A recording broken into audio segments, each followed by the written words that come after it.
This is the 6th in a series of videos dedicated to help train new employees for the Long Branch ticket taker position.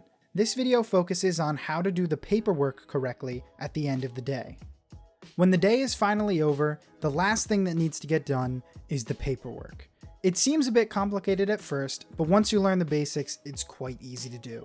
First things first, at the top of the page, make sure to write the date and note down whether it's a weekday, a weekend, or a holiday. The second thing you need to do is make sure the color matches the color of the badges from that day, and write down the time you got out in the spaces provided. And all the way down at the bottom, make sure to write your name where it says seller's name, please print. Now onto the meat of the paperwork.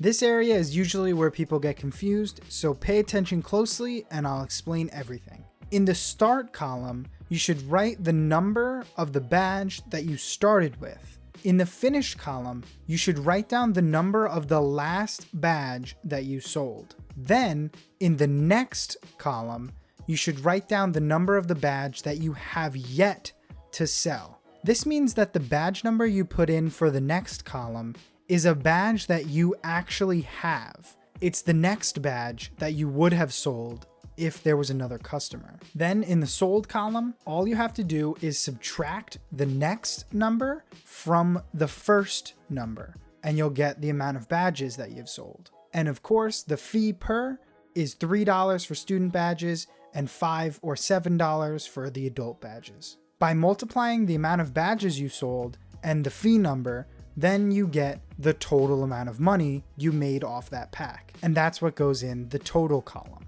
The bottom of the paperwork is fairly self-explanatory. All you have to do is write down the total amount that you've sold and the total amount of money that you made in the corresponding blank spaces. And finally, the last piece of the paperwork is the check. You should find this inside the envelope that came with the box. Write down the date at the top, and where it says currency, write in the total amount of US dollars that you made. If you have coins, then you'll have to note down how many coins you have, and if you have any checks, you'll have to write that down in the checks section. After that, write down the total of all the cash, coins, and checks on the bottom of that, and remember to add a money sign. And then on the side of the check, where there's that white-green outline with those small white boxes, write in the total once again there, and finally, write your initials underneath that. With all of that completed, you have finally finished the paperwork. Bring everything back to your supervisors at the beach office, and your work is done. Thank you for watching this training video. Hopefully it was helpful, and if you have any further questions, please feel free to ask one of your supervisors.